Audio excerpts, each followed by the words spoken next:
Yo, what is up guys, Ghost here, and today we're going over patch 3.2.1, DICE's first upcoming balance pass to patch 3.2, and on top of that we've also got some more juicy information from Temporal on Season 4. As always, if you enjoy the content, feel free to hit that subscribe button so you don't miss out on any future videos. Massive thank you once again to everyone for getting us to 40,000 subs. Insane support guys, 50k, here we come. Alright, so to kick things off here, let's delve into patch 3.2.1. So DICE just posted these update notes yesterday, stating that this will be the first balance pass for patch 3.2.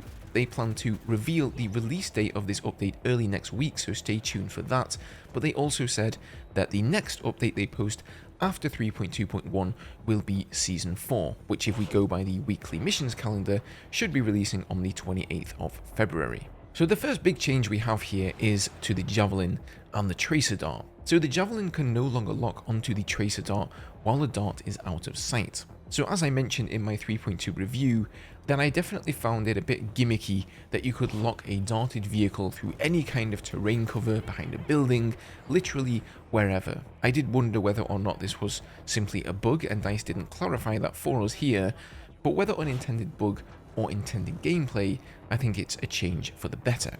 Now as for the Tracer Dart gun itself, a lot of people found that it was just way too easy to hit tanks, especially with this thing. It has virtually no drop and its travel time is very fast. And DICE have responded by slashing its velocity in half here. So that's been nerfed from 500 meters per second all the way down to 250. They also say it will now correctly drop in height dependent on the distance it has to travel. So the way they word that there, using the word correctly, makes me assume that this was a previously unintended bug. In addition to that, the Tracer Dart will now last 12 seconds instead of 40 seconds. So that one actually did surprise me. That's a really big nerf there. Maybe going from 40 to 20 seconds would have been more prudent. Now dev comments say here, we've adjusted the trajectory and speed of the Tracer Dart to now offer a skill element to this gadget if you're aiming to land shots from long range distances. If you wish to reliably designate targets from long distance, the SOFLAM remains a tried and tested choice. Moving on here, they've fixed an issue where the time it took for firing when leaving sprint was much longer than expected with assault rifles. Some of you may have noticed that when 3.2 released, and it was of course entirely unintended, so that will be fixed in 3.2.1. And here is another one, the assault weapon proficiency will no longer grant extra ammunition for underbarrel grenade launchers. Again, entirely unintended. How many grenades was it that you could get on the S4? Was it 9 or something like that? I haven't actually used that one myself yet in 3.2, so comment down below if you know, but it was silly amounts of grenades, so yeah, good change there. They've also buffed Crawford a bit here, so his mounted Vulcan has had its health increased by 60%, so it will be a little bit more resilient to small arms fire, and you can now also fire it for a full 7 seconds before it overheats. I don't know how long you can fire it for currently, so I'm not sure how much of a difference this is, but no doubt it's to allow for more sustained fire on an enemy vehicle.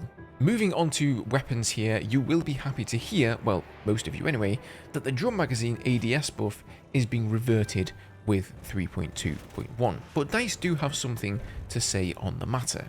Your feedback to change these attachments suggested having slower reload times or less overall ammo due to the reduced magazine count.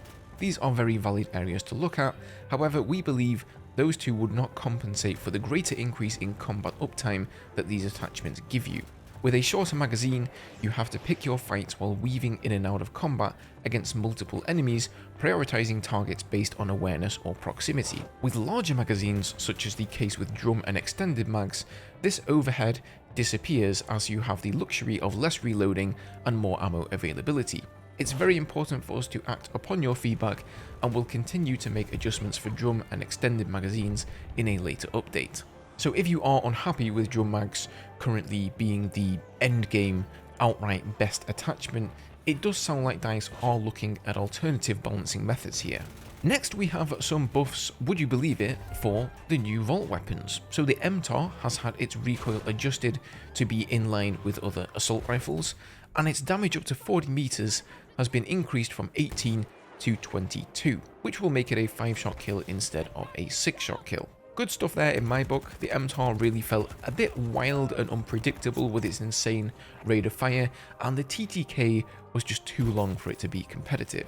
Now the big one here, however, is for the PP2000. So damage there has been increased from 22 to 28 up to 50 meters.